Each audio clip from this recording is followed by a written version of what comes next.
نور د آیاتو باندې خستا مکړه نړۍ کلام دی او کتاب دی رهنما د تورګمې کلام دی او کتاب دی رهنما د تورګمې کلام دی او کتاب دی رهنما د تورګمې پشپا او رزوی مل را سارا را پکر دیگارا دا نور وړانګې سپېدشي د پزړو باندې غفارا غوټه غوټه ګلان لري لفظونو کې بادارا نو ځکه معطرا د سینا مل انوارا د شپې د مخلوقاتو زمزمې وي او سلګۍ په نور د آیاتو باندې خستا مکړه نړۍ کلام دی او کتاب دی رهنما د تورګمې کلام دی او کتاب دی رهنما د تورګمې کلام دی او کتاب دی رهنما د تورګمې قاری د ترنم په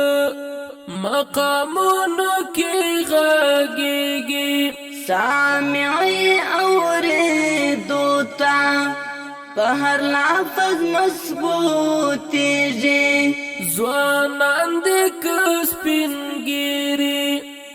تل زړه ورته خوښیږي د هر عاشق په زړه با د شغلې تل ځلېږي رحمت مغفرت او هم نور د آزادۍ په نور د آیاتو باندې خستا مکړه نړۍ کلام دی او کتاب دی رهنما د تورګمې کلام دی او کتاب دی رهنما د تورګمې کلام دی او کتاب دی رهنما د تورګمې تهجد کې ختميږي په عزت سره قرآن مو برخه مو دلتا برکت سره قرآن مو کړه جوړه زندگی مو په الفت سره قرآن مو نعمت سره قرآن مو هدایت سره قرآن مو دنیا په عقبہ کې را کبیرت شاهي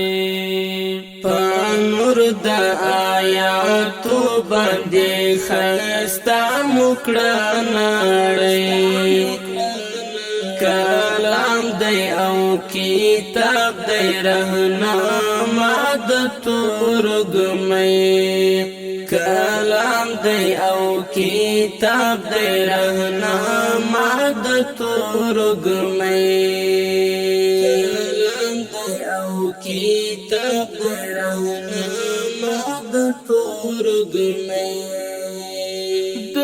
ګل پر پاڼو لیک مکلام ز پسرو زارو قرآن رات رنگین دی لیاقوت ملغلارو